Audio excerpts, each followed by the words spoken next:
And then my colleague Carol Dweck, also in the psychology department at Stanford, most famously known for her work on growth mindset, did an experiment in which they essentially asked whether or not tenacity and willpower are limited in terms of being some sort of resource, and also whether or not it was somehow linked to glucose availability, fuel in the brain and body, and found that if people thought or were told that willpower was a limited resource, that's indeed what they observed experimentally.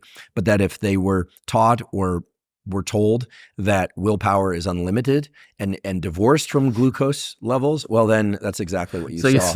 You're saying that learning about ego depletion and believing that willpower is a limited resource is an information hazard that is self-fulfilling.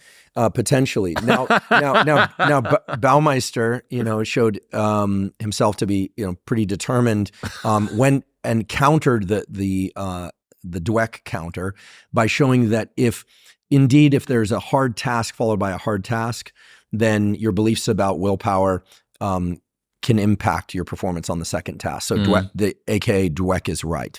But that if you have a hard task, and then another hard task, so back-to-back tasks or more, which is a lot of what life is like, well, then it seems that the willpower is a limited resource, and glucose supporting willpower theory holds up a bit better.